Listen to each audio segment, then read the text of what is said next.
प्राचीन काल में उज्जैन नगरी, जिसे अवंतिका भी कहा जाता था, ऋषि मुनियों और तांत्रिकों की साधना स्थली थी। यही वह स्थान था जहां भगवान शिव ने महाकाल रूप धारण किया। लेकिन क्या आपने सोचा है कि महाकाल को शराब और भांग का भोग क्यों लगाया जाता है? इसके पीछे एक रहस्यमय कथा छिपी है। यह स्थान इतना पवित्र था कि स्वयं देवता भी यहां आकर तपस्या करते थे। लेकिन एक समय ऐसा आया जब इस नगरी पर एक भयंकर असुर दूषण का आतंक छा गया। दूषण एक महाशक्तिशाली राक्षस था जिसने भगवान ब्रह्मा से असीम शक्तियां प्राप्त कर ली थीं। इस वरदान के कारण उसे कोई भी देवता, मनुष्य या साधारण अस्त्र शस्त्र मार नहीं सकता था। वरदान प्राप्त करते ही दूषण ने अधर्म फैलाना शुरू कर दिया। उसने ऋषियों के यज्ञ और हवन नष्ट कर दिए, मठों और मंदिरों को तोड़ दिया, देवताओं की पूजा करने वालों को दंडित करने लगा। संपूर्ण उज्जैनी नगरी में भय और आतंक का वातावरण बना दिया। ऋषियों और देवताओं ने कई प्रयास किए, लेकिन कोई भी दूषण का अंत नहीं कर सका। तब सभी देवता भगवान शिव की शरण में पहुंचे और उनसे प्रार्थना की, हे महादेव, आप ही सृष्टि के रक्षक और संहारक हैं। यदि आपने हमारी रक्षा नहीं की तो धर्म नष्ट हो जाएगा और पृथ्वी पर अराजकता छा जाएगी। भगवान शिव ने देवताओं की व्याकुलता सुनी और कुछ क्षण के लिए ध्यान में चले गए। फिर उन्होंने अपनी आंखें खोली और गंभीर स्वर में कहा, दूषण केवल संहार शक्ति से नष्ट होगा। मैं स्वयं अवंतिका जाकर उसका अंत करूंगा। भगवान शिव अपनी जटाओं को खोलकर, त्रिशूल उठाकर और अपने क्रोध में जलती हुई तीसरी आंख के साथ उज्जैन पहुंचे।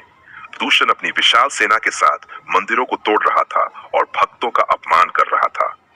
जैसे ही उसने महादेव को देखा, वह अट्टहास कर हंसने लगा। हे शिव, मैंने स्वयं को अमर कर लिया है।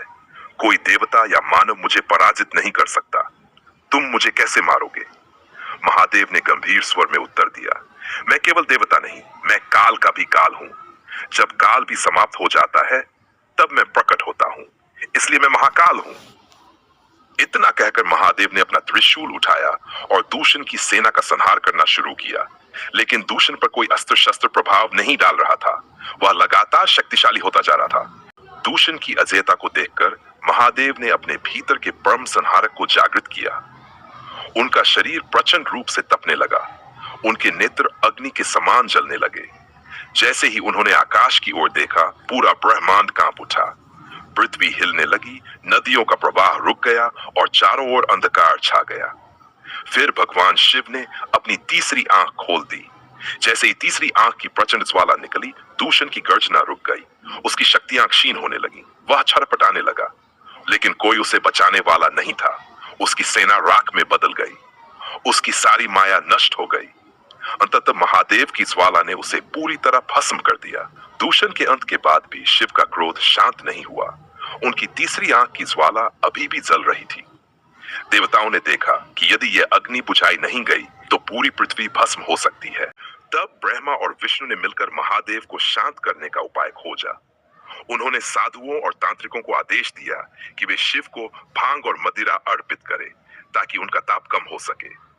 महादेव ने जब भांग और मदिरा का प्रसाद ग्रहण किया, तब उनका क्रोध धीरे धीरे शांत होने लगा।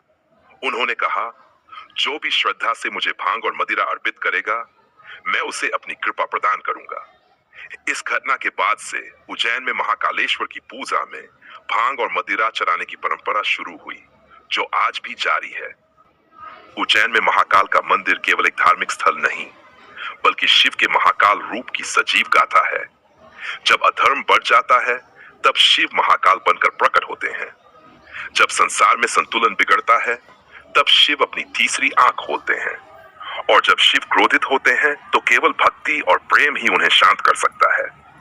यही कारण है कि उज्जैन में महाकालेश्वर की पूजा में भांग और मदिरा का विशेष महत्व है, क्योंकि यह शिव के प्रचंड रूप को शांत करने की परंपरा की निशानी है। भांग को शिव का प्रिय माना जाता है, क्योंकि ये माया, मोह और सांसारिक बंधनों से मुक्त करने वाली औषधि है। ये ध्यान और समाधि की अवस्था में ले जाने वाला पदार्थ है, जो तंत्र परंपरा से जुड़ा हुआ है। शराब अर्पित करने का अर्थ ये नहीं कि शिव इसे पीते हैं, बल्कि ये एक तांत्रिक प्रतीक है, जो ये दर्शाता है कि संसार की हर चीज, चाहे वह पवित्र हो या अपवित्र, शिव में समाहित हो सकती है। तंत्र मार्ग में यह मान्यता है कि शिव को किसी भी चीज से भोग लगाया जा सकता है क्योंकि वह संपूर्ण ब्रह्मांड के अधिपति है। उज्जैन हमेशा से तांत्रिक साधना का केंद्र रहा है। यहाँ कई तांत्रिक महाकाल की साधना करते हैं और यह मान्यता है कि भांग और मदिरा चढ़ाने से महाकाल तांत्रिक शक्ति को जागृत करते हैं। भांग मन को शांत करने के लिए, मदिरा क्रोध और तंत्र ऊर्जा को नियंत्रित करने के लिए शव साधना और तंत्र मार्ग में महाकाल की पूजा को सर्वोच्च माना जाता है। हर हर महादेव।